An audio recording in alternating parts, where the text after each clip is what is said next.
Bonjour Monsieur Ladouce. Oui, bonjour. Nous voici à nouveau de retour dans notre séance de parole donnée. Mais le public se demande beaucoup, parole donnée, c'est quoi? Parole donnée, ça veut dire trois choses. D'abord, on donne la parole aux personnes qui viennent. Dans ce programme, il y a une partie où les gens sont assis à des tables différentes. C'est un peu arbitraire en fait. On les place. Enfin, ils peuvent choisir aussi quand même le thème. Hein. Et ils s'expriment sur le thème de la soirée. On leur demande de parler de leur vécu. Et vraiment, chacun a la parole. Et en plus, les personnes sont invitées à dire des choses personnelles, parfois même un petit peu intimes, dans le groupe de leur table. On n'a jamais eu d'incident. Je crois que les gens jouent le jeu, ils comprennent que c'est pas un déballage, c'est pour réfléchir sur eux-mêmes. Il y a toujours un bon esprit. Ensuite, parole donnée, ça veut dire aussi qu'une parole est donnée, avec ce que ça comporte de magistral. Il y a un côté un petit peu... oui, d'enseigner quand même quelque chose. Et parce que je pense que les gens, quand ils ont réfléchi au thème à partir de leur vie, peut-être qu'ils sont plus réceptifs justement au message qu'il leur est dit.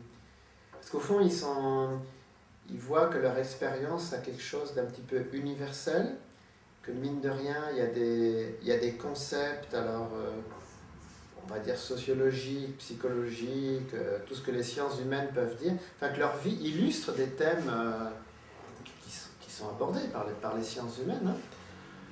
Et puis parole donnée, ça veut dire que aussi nous essayons de donner notre parole à la fin, d'avoir des résolutions, on s'engage. Bon, il y a une table un peu spécialisée là-dedans, à vrai dire. On essaie qu'ils sortent de ce programme une parole d'espoir sur n'importe quel thème. On est dans un pays qui est un peu pessimiste et nous, on essaye au contraire de toujours sortir avec un message un petit peu positif. Donc voilà les trois sens de parole donnée. Mais le but de... Parole donnée? Oui, de parole donnée. Je pense qu'il y a un but immédiat, c'est simplement que les gens se sentent bien et réfléchissent sur leur vie. C'est une discussion qui est amicale et conviviale. Maintenant, c'est vrai qu'il y a aussi un but, alors qui est venu ensuite, ce n'était pas le cas au départ, qui est de travailler sur une encyclopédie. Ce n'était pas du tout l'intention au départ. On voulait surtout que les gens passent un bon moment, un moment fraternel, un moment convivial. Bien sûr, l'aspect intellectuel a toujours été là, on a fait de belles présentations, mais c'était 2012, ou début 2013, on s'est dit qu'on pourrait faire une encyclopédie avec tous les thèmes qu'on aborde. Et on voudrait une encyclopédie de 120 notions, plus peut-être 1 millier de petits articles connexes comme ça. Et donc, parole donnée, c'est hors de ce projet. Enfin, tout le monde est intéressé par ce caractère encyclopédique. Hein. Il y a des gens, ils viennent juste plus sûr. Donc, entre deux mots, défoulement et confession, quel est le mot qui a la séance des paroles donnée? C'est un partage convivial. Le mot existentiel est vie de chaque être humain. Il y a une vérité qui doit ressortir. Et de nos jours, il y a une tendance, surtout à parler d'une façon assez idéologique. On aime agiter des grandes notions très abstraites. On a un peuple comme ça. Bon, on aime agiter un tas d'idées, un petit peu impersonnelles. Parole donnée, on essaye au contraire de dire aux gens, mais alors qu'est-ce que vous vivez, vous, là, personnellement, chacun d'entre vous? Et ne pas rationaliser tout ça, le sortir tel que ça vient, avec ce que ça comporte d'émotions, etc. C'est pas un déballage non plus, c'est pas une thérapie, ça n'a rien. C'est que chacun réfléchisse un petit peu à le sens de sa vie, à certaines valeurs. Et puis alors, comme les gens, justement, ils ont de se donner un beau rôle. Bon, des spécialistes diraient que c'est un exercice spécial, quoi. C'est un peu hors norme ce qu'on fait, inclassable. Mais quelle est la peur ciblez-vous dans parole donnée? Nous, on aimerait surtout avoir des étudiants, c'est pour ça que nous sommes dans ce quartier-là d'ailleurs. Il y a plusieurs universités là à côté. Et les jeunes qui ne sont pas encore dans la vie active, C'est une population intéressante, les jeunes adultes qui ont déjà leur baccalauréat et qui sont capables, j'espère, de réfléchir d'une façon un tout petit peu plus que scolaire. On leur donne la philosophie comme ils font, je sais pas, pour le bac. Mais quand même de réfléchir. Enfin, l'étudiant, c'est quelqu'un qui est un peu intellectuel quand même. Mais dans la pratique, nous accueillons aussi des personnes de tous les milieux. Il y a donc souvent une assez forte interaction entre, on va dire, un tiers à une moitié de jeunes, plus des adultes qui sont stimulés. Il y a autant de jeunes qui sont rassemblés. Ça, je pense qu'on est touché par ça. Les jeunes aussi apprennent. Alors, il faut dire aussi que, Parole de nous avons toujours des volontaires de différents pays. Mais ça n'a pas toujours été le cas. On a eu des Européens ils prennent une année sabbatique. Ça aussi, c'est très intéressant parce que notre ligue de jeunes voit des gens de leur âge qui ont pris une année d'une autre culture et toute cette interaction, je trouve, est très positive. Ok. On va débattre sur les questions de priorité. Thème, oui. C'est le 55e ou 56e thème de ce qui deviendra dans un terme. Alors pourquoi ce thème-là, les priorités? C'est bien, je pense, de commencer une nouvelle année en se demandant un petit peu. Et puis, c'est un ensemble de facteurs qui nous ont amenés à choisir. Les priorités. Par rapport aux priorités. Alors, c'est vrai qu'on parle de priorité, on est souvent, si vous allez sur Internet, un langage de management, de gestion du temps. Ce n'est pas notre première préoccupation. Plutôt de voir qu'est-ce qui, dans la vie d'un être humain, vu des valeurs, sur quoi une personne va mettre, simplement pour une question d'efficacité, que les choses soient bien organisées. Et pour que notre vie ait une seule priorité dans la vie, par trois. C'est-à-dire que le bleu est plus important. Je vous donne un petit exemple. Le dernier parole donnée avait pour thème le ciel. Et on a dit qu'il y a des civilisations, elles mettent exagérément spirituel. Tout est au ciel. Tout ce qui est humain et matériel est un peu. C'est pas sain. L'être humain est un être spirituel. Il y a des gens qui exagérément l'accent sur les valeurs humanistes. Là, c'est pareil. On ne peut pas réduire l'être humain. On fait partie de la nature. On a un ciel qui n'est pas anodin. Et puis il y a des gens qui sont excessivement... C'est pas toujours un choix conscient. Et quelle que soit la noblesse des aspirations matérielles, enfin, gagner de l'argent, c'est pas un péché, ou c'est important. Ça faut terrestre. Au lieu de dire, voilà, qu'est-ce qui est prioritaire là, le terrestre, on s'est dit, quelles sont les priorités qu'un être humain voit, l'équilibre entre... Souvent dans le programme, l'être humain dit à ce moment-là, il y a plus de chances d'équilibrer la spirituelle, la humaine. Par rapport à la dimension spirituelle, la dimension, elle est dans l'être posé duel et d'une personne physique, une personne spirituelle qui. Mais, quelles sont la personne spirituelle incarne dans un corps social, une vie spirituelle purement, même les liés. D'ailleurs, ces devises là dans les aura, prix et travail. Donc les mois, on va prendre et un désert dans une grotte. Il est quand même totalement lisé. Il doit aussi s'entendre. Il y a une forme d'interaction avec la nature. Et puis de temps en temps même, il reçoit des visiteurs. Donc le spirituel. Et vous avez animé après un tel grand je suis sentir clôturer. Non, ok. Moi-même, j'ai dit que c'était l'année de partage qui leur dit. Mais certains ont dit qu'il y a pratiquement seul des colonnes de. C'est vrai qu'on a même des familles entières. Et une m'est venue, c'est que certaines de ces personnes, la version, étaient médecins, leurs femmes très. Ils avaient en Syrie des voitures, et cela, non, ils n'ont plus rien, ils ont tout perdu. Et qu'est-ce qu'on retrouve sur là? On retrouve l'homme et l'enfant. Vous voyez, pour moi, c'est poignant. Donc ces personnes ont plus la chose la plus importante dans la vie, le foyer idéal. Les parents pour leurs enfants se disent de vivre, de laisser l'enfant vivre bien. Pour l'enfant, doit ne pas vivre, il pourrait mourir, quoi. Et ces personnes donnent un message que nous avons peut-être vu en Occident, parce que pour beaucoup de réfugiés, la famille c'est vraiment et les Français aussi sont attachés à la famille. Si on dit l'homme, l'enfant d'abord, beaucoup de gens disent c'est très actionnaire, c'est vieux, désormais c'est monoparental, on parle. Et j'ai que quand même, d'ailleurs, des cas, si tout le monde en avait la possibilité, rien de plus épanouissant de pouvoir rester le con qu'on aime avec les enfants, c'est pas donné, c'est pas une corde, au contraire, c'est une belle chose. Et, justement, un homme si doué, il inhérente une femme et des enfants. Je pense que le plus grand ou chef d'entreprise, tout ce que vous voulez, ce qui fait son humanité, c'est d'avoir sa relation avec son conjoint et ses enfants. Enfin, les familles, c'est tout extrêmement important. Et le temps d'une autre, nous voulons vraiment dessiner notre trip, notre conjoint enfant. On sait que les parents, ils sont enfants, ils sont sacrifiés pour leur descendance.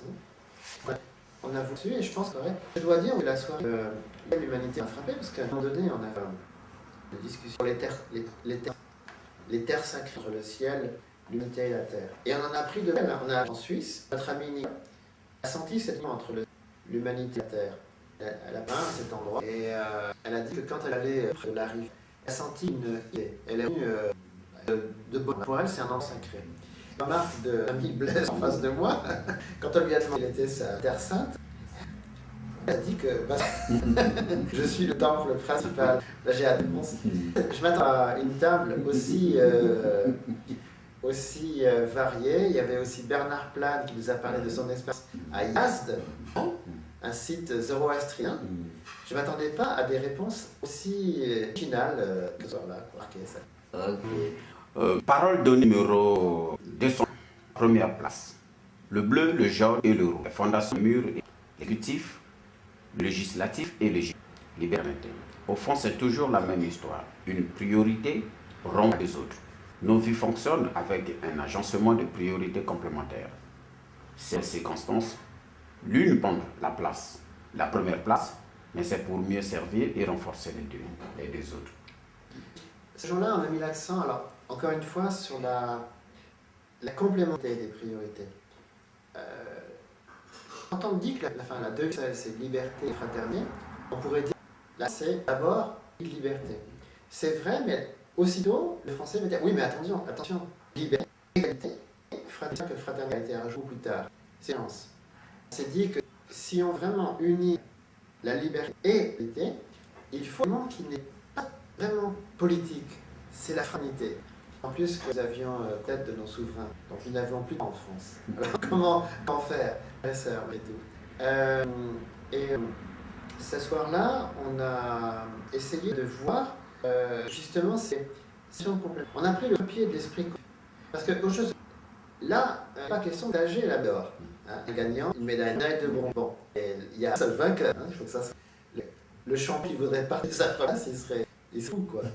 Voilà. Alors, on a parlé de l'esprit de compétence et on a dit que dans un esprit opératif, parfois ça prend place aux autres. Ou alors, on s'inscrit dans un ensemble où on reste à la première place. On se met dans coopératif. Orchestre. Chef d'orchestre en même temps. Je parle d'un orchestre. Bon, c'est fidélité, le répertoire. La partition, ça c'est classique. Il faut jouer. Bon, même si c'est d'interpréter, il faut vraiment jouer la partition. Mais il ne peut rien faire sans son orchestre. Donc on va prier aux musiciens. Le chef d'orchestre doit être empathique d'un meneur.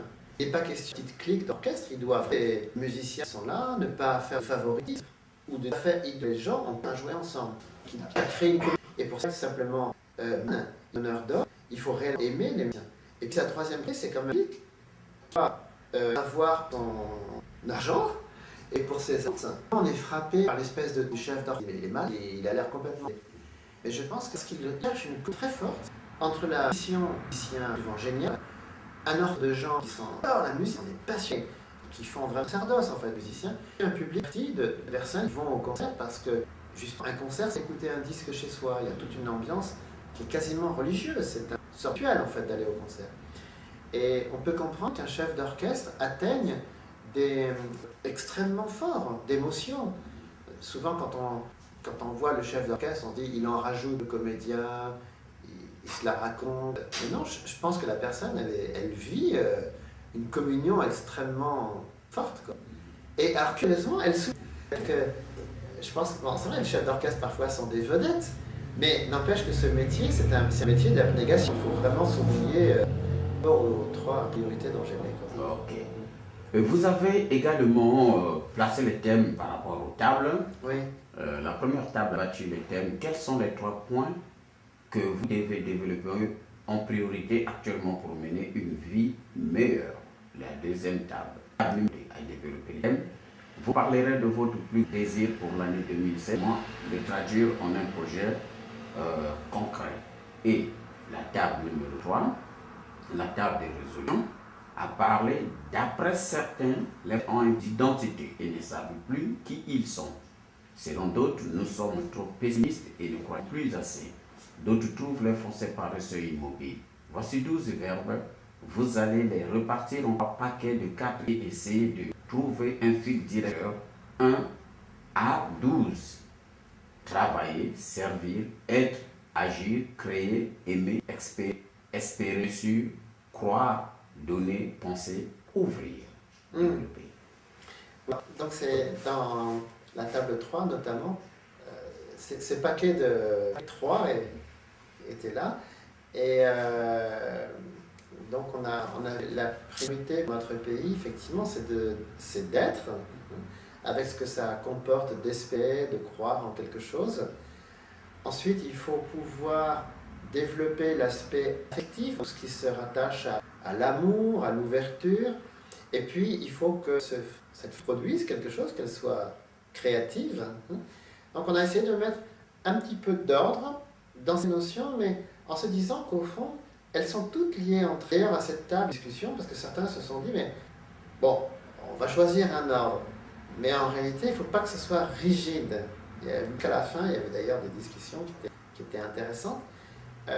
Justement, ces priorités, c'est ça qui est... L'exercice nous amène à penser qu'une prière en appelle d'autres, en fait. C'est un lien organique. Et justement, quand on est dans une logique purement de management, c'est souvent des priorités. Et je fais ça d'abord, je me concentre sur une tâche, en reniant un petit peu les autres. C'est pour ça que je pense que c'est le discours sur les priorités entre les mains des managers. Parce que la vie, c'est pas du business, c'est autre chose, quoi. Parole donnée numéro 236. Être, aimer, créer.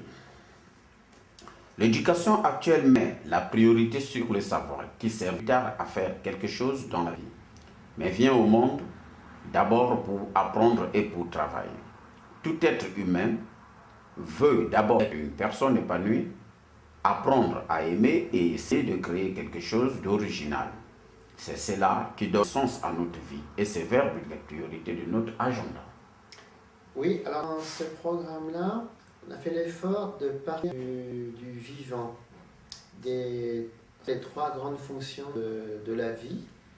Parce qu'en fait, tout être vivant, il va d'abord croître vers une certaine maturité, même. Ensuite, il va se reproduire, se multiplier, et puis il a une action ou un comportement. Alors, on s'est dit qu'en fait, les priorités pour l'être humain d'être, d'aimer et de créer ont un enracinement, elles ont un support biologique. Nous ne sommes pas... on ne peut pas se contenter de vivre, c'est-à-dire, par exemple, un lion ou un chat, ils n'ont pas en tout cas la même conscience que nous. L'être humain ne peut pas se contenter de vivre. Il lui faut être quelqu'un et se construire. Il ne peut pas simplement laisser la vie couler en lui. Il est l'artisan de sa propre existence. On ne peut pas non plus se contenter de procréer, c'est une descendance. N'importe quelle personne se dit je veux avoir des enfants, faut que je les aime, quoi. Je ne peux pas juste me multiplier comme un lapin. D'ailleurs, c'était le pape François, il avait dit ça. On va se multiplier comme des lapins. L'humain, il veut effectivement laisser une trace, cette richesse, mais il faut s'en occuper, il faut les éduquer. Et si on ne les aime pas, ça sert à rien d'en avoir, dans un sens. Et puis, on ne peut pas se contenter de produire. Il y a des personnes qui travaillent énormément, mais qui se sentent terriblement taillées, parce que c'est un travail qui est subi. Même si elles gagnent de l'argent à faire ça, elles ne sont pas au monde juste pour être un salarié. Si on a des mains, c'est pour créer quelque chose. Ou si on a une intelligence bien faite, c'est pas pour répéter les textes que d'autres ont fait, c'est pour écrire des textes nouveau, quoi. Mhm. Donc, une personne n'a un sentiment de vie bien rempli que si elle arrive chaque jour à être, à elle-même, à copier des modèles existants, à aimer de tout son cœur et à créer quelque chose au lieu d'être dans une routine, on va dire. Ok. Table numéro 3. Des familles où l'on apprend à être, à créer. Quelle culture familiale peut stimuler un développement spirituel, actif et créatif? Oui, c'était la table des résolutions. Et on a vu que dans une famille, c'est important d'avoir une vie spirituelle, quelque chose qui soude cette famille comme l'âme du foyer, si je puis dire. Je dirais même une famille très religieuse peut avoir une spiritualité. On sait que l'affection entre les membres ne suffit pas. Enfin, c'est quand même bien sûr la base, hein, les relations entre mari et femme, entre parents et enfants. Mais une famille, c'est une petite école dans un sens. Et il doit y avoir une sagesse qui est là. Les enfants, ils aiment quand leurs parents ont des histoires à raconter. Les enfants vont dire que les parents sont aussi un petit peu des guides spirituels. Ils peuvent répondre à leurs questions, ils savent des choses. Et je dirais que même un père ou une mère de famille, on va dire très simple, qui n'ont pas beaucoup d'éducation, parfois c'est des trésors de sagesse. On voit souvent des reportages sur des sociétés traditionnelles. Bon, les gens ne sont pas allés à l'école, mais il y a des personnes qui vivent, je sais pas moi, dans des coins reculés d'Afrique, de Mongolie. Ils connaissent un tas de secrets et ils initient leurs enfants. Ils vont dans la forêt, etc. Ils transmettent un savoir. Exactement, oui. Et ce côté initiatique, c'est important dans une famille. Puis alors, par ailleurs, je crois qu'une famille doit être créative. On sait que, par exemple, des familles où les enfants n'ont pas d'occupation extrascolaire, je sais pas, les enfants, on n'arrive pas à les motiver à jouer de la musique ou du sport, ben, c'est des familles qui risquent de tomber un peu dans l'ennui. Parce que qu'est-ce qu'ils vont faire? Ils vont regarder la télé, ils vont... En fait, c'est une vie qui risque d'être un peu monotone. On avait pris le cas de la famille Clément, une famille extraordinaire en France. Ils sont tous musiciens. Et alors, chacun a une carrière internationale brillante. Ils sont tous des musiciens accomplis. Mais leur plus grand plaisir, c'est de jouer ensemble en famille. Le père, la mère, le fils et les 5 filles et les conjoints de ces dames. Et j'ai pas assisté j'ai pas vu jouer ensemble. J'ai vu des vidéos. C'est vrai que c'est impressionnant de voir cette créativité en famille. On sent que c'est une famille qui nous donne un message extrêmement positif. Je pense que beaucoup de gens aimeraient avoir une telle famille. En fait.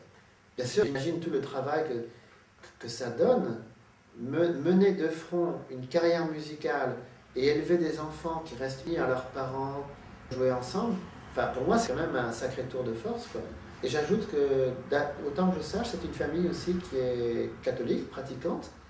Bon, ils ne le mettent pas tellement en avant, mais je ne pense pas que le côté spirituel soit anodin. Je pense que ça fait aussi partie de leur culture familiale, quoi. Okay. Parole donnée numéro 237, excusez-moi. L'homme, la femme et l'enfant d'abord. L'homme, la femme et l'enfant d'abord. C'est le message poignant que nous ont donné des centaines de milliers de migrants.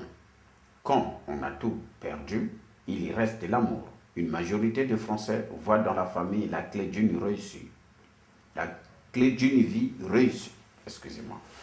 Pour que cette priorité garde tout son sens, pour que le couple dure et que les enfants restent nos trésors, rappelons-nous avec Emmanuel Levinas, la civilisation commence quand tu donnes la priorité à l'autre sur toi-même.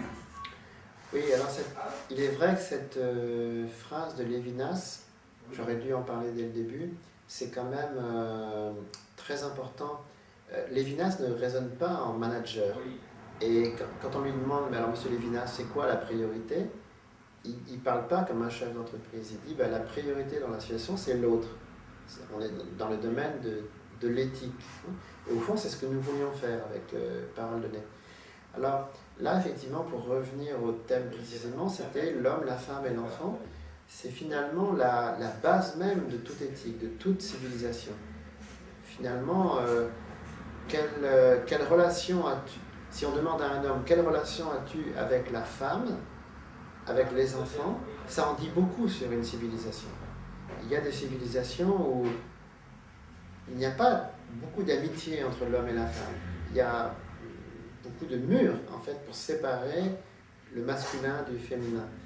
Et aussi, il y a eu des civilisations où les enfants ne comptaient pas pour grand-chose. On sait que finalement, l'attention à l'enfant, c'est assez récent. On a dit que c'est né à peu près... Bon, bien sûr, de tout temps, les parents aimaient leurs enfants, mais actuellement, l'investissement affectif dans les enfants, c'est quelque chose d'assez récent en fait. C'est la famille du XVIIIe siècle à peu près en Occident, l'invention de la vie privée, avoir moins d'enfants, bien s'en occuper, et stimuler la croissance de l'enfant, qu'il ait une relation personnelle avec son père et sa mère. On sait que dans certaines cultures, les rapports entre parents et enfants sont assez frustes. Les enfants n'osent pas parler intimement avec papa et maman, c'est très cloisonné en fait, ça. Et ça n'est pas très bon. Alors, dans un sens, je dirais que c'est presque un luxe que peu de personnes ont de pouvoir parler intimement de tout avec leurs enfants. Je pense que tout le monde le souhaiterait. Mais je m'aperçois, enfin dans mon cas personnel, mais si je vois d'autres familles, il n'y a pas tellement de familles où cet art est développé, où le père et la mère ont vraiment les outils pour communiquer profondément avec chacun de leurs enfants, vraiment donner tout le temps dont l'enfant a besoin. Je pense que tout le monde aimerait avoir ce mode de vie, mais on s'aperçoit que c'est pas si facile en fait. Vous voyez que là, on touche à ce que j'appelle l'existentiel et l'intime dans Parole. On aime bien parler de ces sujets. Et croyez-moi, il y a parmi les gens qui viennent à notre programme, pour certains, quand on aborde ces sujets, c'est amer et doux. C'est-à-dire que, non mais c'est vrai, on a pas mal de jeunes qui viennent à notre programme, ils disent, mais écoutez, moi je viens d'une famille divorcée, j'ai des tas de problèmes avec mes parents, et là vous me parlez d'une sorte de famille idéale où on s'entend bien. C'est pas évident d'entendre ce discours. Mais en même temps, je crois que tout le monde souhaiterait, même quand on est venu d'une famille brisée, je crois que beaucoup de gens veulent vraiment se donner les moyens de créer un foyer uni. On parle avec les jeunes qui viennent nous voir et beaucoup disent que c'est pas parce que mes parents ont échoué, que je viens d'une famille divorcée, que moi j'ai pas d'espoir. Je voudrais vraiment arriver à ça, à effectivement donner la priorité à l'homme, la femme et l'enfant. La table de résolution a résolu un problème. Quels sont les rapports respectifs et complémentaires du père et de la mère dans le développement de l'enfant? Oui, je crois qu'il n'y a pas eu de conclusion dogmatique, et c'est bien ainsi. On a vu quand même que l'homme et la femme n'ont pas exactement le même rôle. Certains éducateurs disent que la femme a un rôle plutôt centripète, c'est-à-dire que, étant donné que le bébé il a vécu dans le sein maternel, la femme, elle est nourricière, et c'est celle qui lie profondément l'enfant à son foyer de base. Le père, presque naturellement, je dirais, au contraire, il voudrait sortir l'enfant de chez lui. Même un papa poule, hein, un papa protecteur, il souhaite que l'enfant sorte un petit peu des limites, qu'il aille vers l'inconnu, dans la forêt, au-delà du mur. C'est des rôles complémentaires. Mais encore une fois, il ne faut pas être dogmatique. Il y a des mamans qui sont très aventureuses, mais en général, je dirais, c'est un peu la répartition des rôles. Et il est bon qu'il en soit ainsi. L'enfant a besoin de protection, d'un chez-soi, sans exagérer. On va dire qu'en général, c'est quand même, les femmes ont un talent pour la décoration intérieure, pour un nid douillet, pour que l'enfant ait tout ce qu'il lui faut, un papa est quand même souvent, je dirais, moins doué pour ça. Même si il fait la cuisine, il fait le ménage, etc. Souvent, c'est des tâches où les hommes sont moins à l'aise. Et donc, ce qui est très important, c'est la complémentarité entre les deux. Que l'enfant soit une éducation équilibrée entre un père qui est une force centrifuge, qui veut les amener à sortir du foyer, et la maman qui leur donne de bonnes racines, qui aime bien préparer les réunions de famille, que tout le monde se retrouve à la maison. C'est souvent les femmes qui ont ce rôle, en fait, hein, d'accueillir quand les enfants reviennent. On dit que parfois, le papa peut être, alors peut-être pas cassant, mais il va aussi mettre des limites à l'enfant. Il va rappeler la loi, il va fixer des règles, etc. Et la mère dit, bien sûr, mais il faut que ça soit fait dans l'affection, dans la chaleur. Donc on a un petit peu parlé de ça, mais j'espère qu'on a évité tout dogmatisme. On n'est pas tombé dans des généralités. Les hommes c'est ceci, les femmes c'est ça. Essayer d'éviter un peu quand même. Okay. Ouais. Parole donnée numéro 238. Aimer le ciel, l'humanité et la terre. Dans le jeu de la marelle, l'enfant va de la terre au ciel en passant par des cases qui dessinent une sorte d'être humain. Aujourd'hui, notre amour va d'abord à la terre, à l'économie et à l'écologie. C'est naturel. La terre est notre habitat, notre mère nourricière. Mais seule une humanité unie comme une famille préservera la terre. Et la spiritualité qui nous lie au ciel contribue à nous rendre plus humains et plus respectueux de notre environnement. En 2016, tâchons de mieux harmoniser les priorités spirituelles, humaines et terrestres dans notre vie personnelle et collective. Expliquez-vous. Oui. Alors, je pense que la vraie civilisation à laquelle nous aspirons, c'est une civilisation où le spirituel est vraiment reflété dans les rapports sociaux. Donc on ne se contente pas d'avoir une vie sociale banale, profane. On sent que la vie sociale est imprégnée de traditions. Il y a de moins en moins de pays qui arrivent d'ailleurs à garder ça. On est dans un monde désenchanté, le religieux fiche le camp. Mais il y a quand même... J'étais en Bretagne là récemment, on voit que c'est une région de France qui reste imprégnée de spiritualité. En Bretagne, les cloches sonnent facilement aux églises. Et il y a encore, dans la vie quotidienne, on sent une certaine spiritualité qui reste vivante, même si la Bretagne est très très laïque comme le reste de la France, c'est un peu à part. Même si vous allez à Sarcelles, en région parisienne, vous serez surpris de voir l'incroyable présence du spirituel dans la ville. Parce qu'il y a différentes communautés, il y a une grosse communauté juive, il y a les musulmans, il y a les bouddhistes, etc. Il y a les assyro-chaldéens.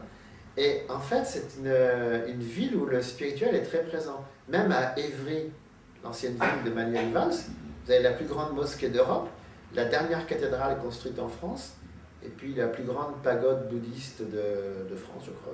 Voilà. Et finalement, ces communautés vivent ensemble.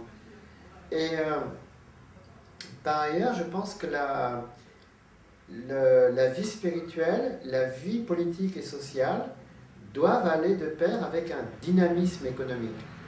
Et là, je dois de nouveau faire l'éloge des États-Unis.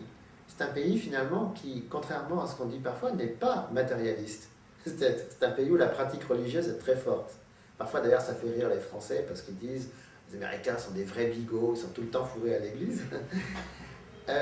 Quoi que l'on puisse reprocher par ailleurs au modèle américain, c'est un pays qui combine une forte vitalité spirituelle, une forte vitalité démocratique, ça je pense qu'on ne peut pas le nier, et puis la vitalité économique, etc.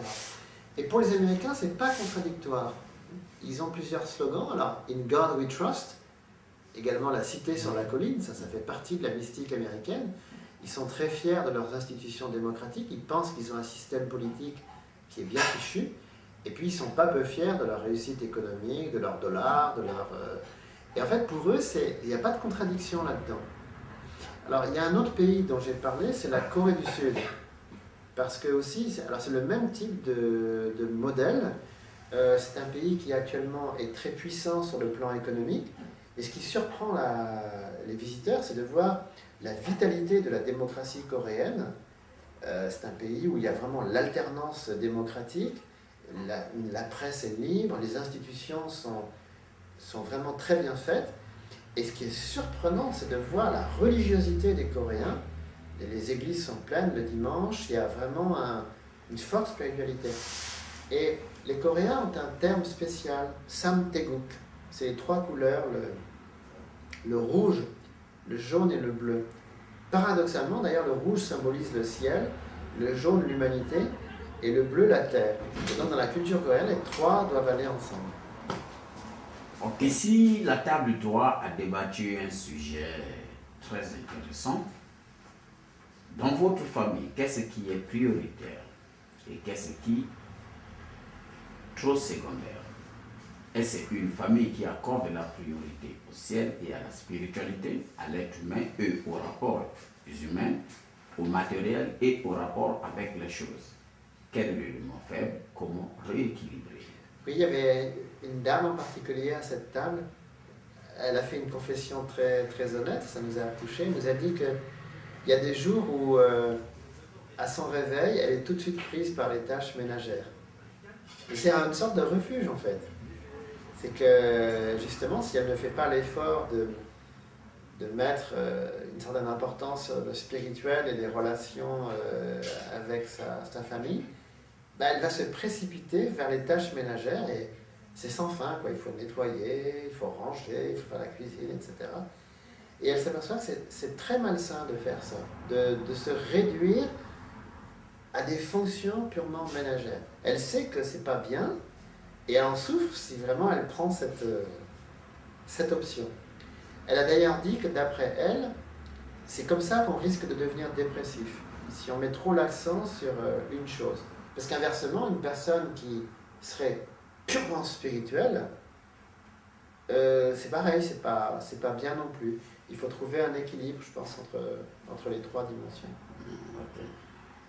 L'autre table, la table numéro 2, a résolu le problème là où le ciel, l'humanité et la terre communient. Il existe dans le monde de nombreux lieux saints. Jérusalem, la Mecque, Bénarès, Rome, Saint-Jacques de Compostelle, Lourdes, etc., et les stades de France, pour certains. Alors, qu'est-ce que vous avez voulu parler de... Parce que justement, c'est vrai que le thème, le ciel, l'humanité et la terre, on parle très peu de ça. Donc, je pense qu'au départ, quand les gens sont venus à cette soirée, ils se sont dit, de quoi on va parler? Ça veut dire quoi le ciel, l'humanité et la terre? Donc, on a parlé des lieux saints. Si vous prenez par exemple la Mecque, c'est le plus grand rassemblement religieux du monde, je crois. Enfin, rassemblement régulier. Je crois qu'il y a un pèlerinage encore plus important en Inde et qui a lieu à la Mecque, c'est chaque année. Ce qui nous frappe... Un pèlerinage musulman. Oui, c'est ça. Oui, oui. Ce qui est frappant à la Mecque, ça frappe tout le monde, c'est que c'est un endroit précis. C'est le désert pratiquement. Enfin, c'est un paysage déjà qui est vraiment très particulier. Et puis, c'est des millions de personnes qui se retrouvent là pour communier avec Allah, avec Dieu. Donc là, ça devient concret. Ah, le ciel, l'humanité et la terre. Vous allez à Lourdes, c'est la même chose. Lourdes, c'est un paysage quand même. C'est les Pyrénées, il y a de l'eau partout, il y a les grottes, et puis vous avez des fidèles du monde entier qui viennent là pour une expérience spirituelle. On dit, mais vous ne pouvez pas avoir cette expérience spirituelle ailleurs, il faut vraiment venir à Lourdes pour avoir ça. Ils vont dire oui. Il y a quelque chose de tellurique, ça vient de la terre, c'est les éléments. C'est bizarre, mais il y a Dieu qui se manifeste à cet endroit-là. Bon, Bénarès, c'est pareil. Le lieu a quelque chose de très précis. D'où le thème comment on appelle ça, des terres saintes ou des lieux sacrés. On peut imaginer qu'à Jérusalem, il y a aussi quelque chose de tellurique. C'est sur une montagne, il doit y avoir des vibrations spéciales. Pourquoi cet endroit est devenu si sacré pour l'humanité? Et donc on a demandé aux gens de définir ce qu'était pour eux leur terre sainte.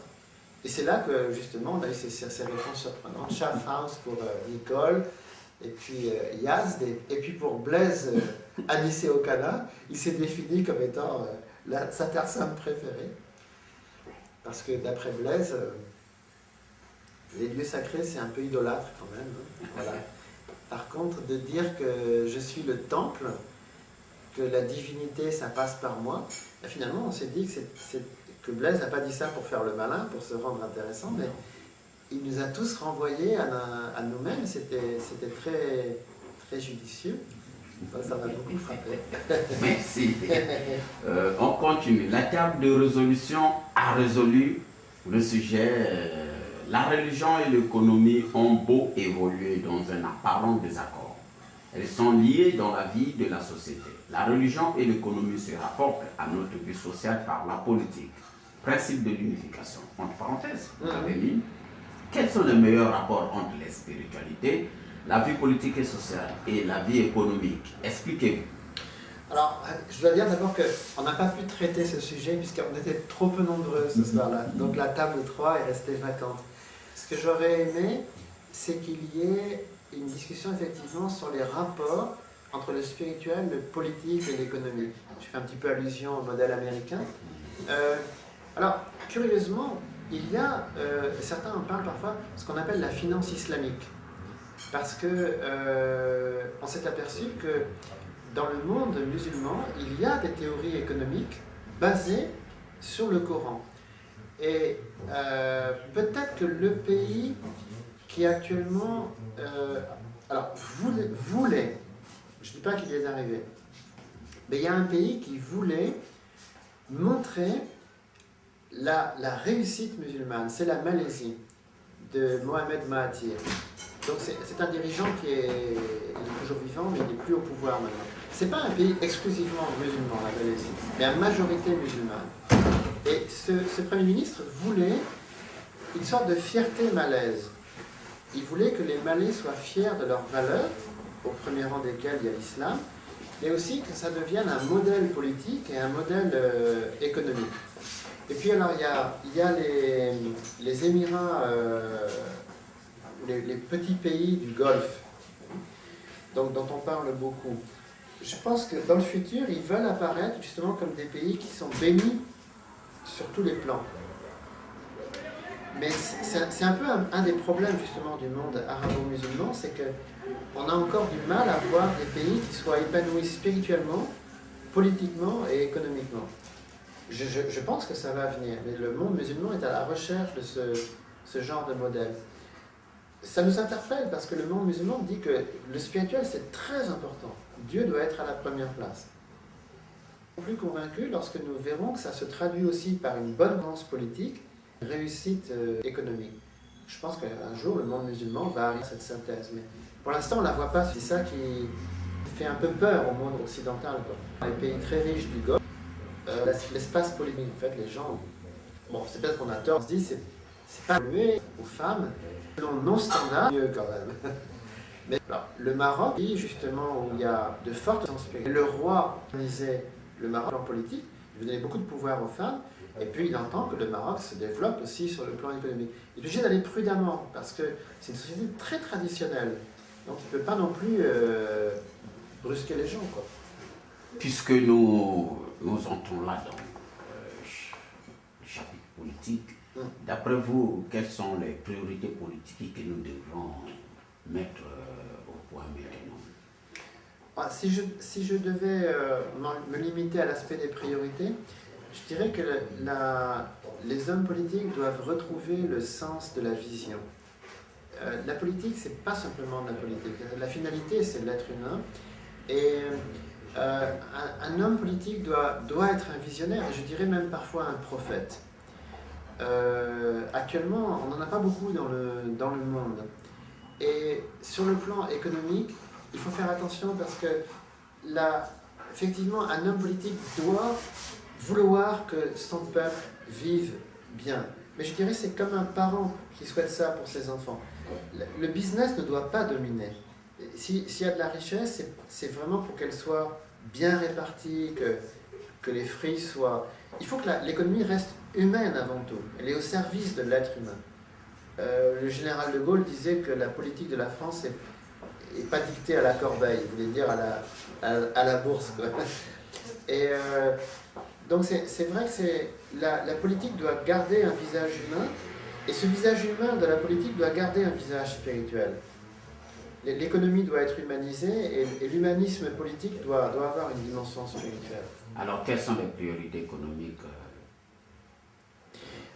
En France en particulier, on est dans un pays où on ne produit plus assez, et même si la créativité est là, elle est bridée. Les Français aiment leur créativité, mais il y a trop de freins. Et c'est un pays où l'assistanat est hypertrophié, donc souvent il y a une relance par la consommation, mais un pays ne peut pas se relancer uniquement par la consommation, c'est pas possible. Et il y a donc un appauvrissement de la créativité économique en France. De moins en moins de gens ont envie de travailler en France. Donc ils partent ailleurs, ils vont vendre leur créativité dans d'autres pays. C'est malheureux, quoi. Les priorités culturelles. Alors je pense qu'il faut revenir à la sagesse. On a beaucoup d'érudits en France. Mais par exemple, je suis mal à l'aise avec quelqu'un comme Alain Finkielkraut. Parce que chaque fois qu'il parle, c'est un maximum de citations. Il est là avec tous ses bouquins, il cite un tel et un tel. Je préfère des gens comme Michel Serres, par exemple, ou des personnes qui ne vont pas forcément citer les auteurs. Mais chez eux, je sens une sagesse vécue. Ce sont des grands érudits, des grands intellectuels. Mais je n'ai pas l'impression qu'ils récitent un livre. Je sens une sagesse... Les professeurs d'université doivent sagesse. N'importe quel enseignant, il ne doit pas seulement connaître sa matière.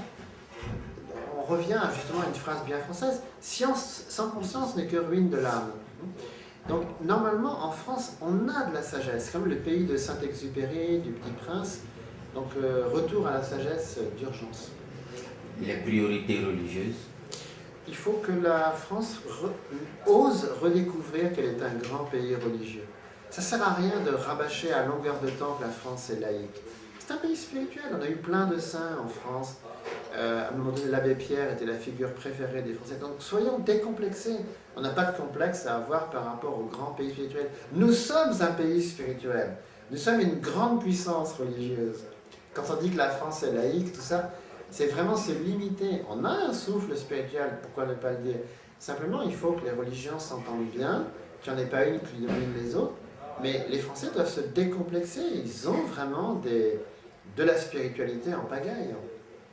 Monsieur Ladouce, vous avait oublié quelque chose qu'il voulait dire, mais le temps ne lui avait pas permis de le dire. Non, j'ai vraiment dit tout ce que je voulais dire. Alors, quel est votre dernier mot alors? Priorité à toujours 3 choses à la fois, hein, dans tous les domaines. Le bleu, le jaune et le rouge, la liberté, l'égalité, la fraternité, l'homme, la femme et l'enfant d'abord. Toujours ne pas mettre une seule priorité, mais au moins 3 à la fois. Pour les auditeurs qui sont scotchés à suivre les semaines des paroles données, est-ce que vous pouvez leur donner un avant-goût du thème du mois de février? Oui, on va parler des rôles ce mois de février. Mais pour ça, il faut absolument qu'ils viennent nous voir. Il ne faut pas simplement qu'ils se contentent de regarder une vidéo. D'accord. Je demanderai à chers auditeurs de prendre l'adresse Notre adresse c'est, attends, qu'est-ce que je lis ici? 27 rue de Don Rémy, voilà. Paris 13e. Métro, la ligne 14 et erreur C. Bibliothèque François Mitterrand, le quai. C'est ça? Il faut sortir le sortie 1 et 4. Sortie 1 et 4, voilà. Rue de Tolbiac et rue de Chevaleret. Rue de Tolbiac, avenue de Chevaleret. Ouais, c'est ça. Je dirais encore que le numéro de téléphone de Culture Épais, c'est le 09 54 36 89 95. Voilà. Pour l'étranger, c'est le 0033 9 54 36 89 95. Voilà. Le contact, c'est www.culture- en 6 bien sûr, paix.org. Donc, c'est le site internet. Je pense que le message est passé. Donc, voilà. Monsieur Ladouce, il ne nous reste qu'à vous dire merci. Oui, merci aux auditeurs aussi. Au revoir. Au revoir. Ah, désolé.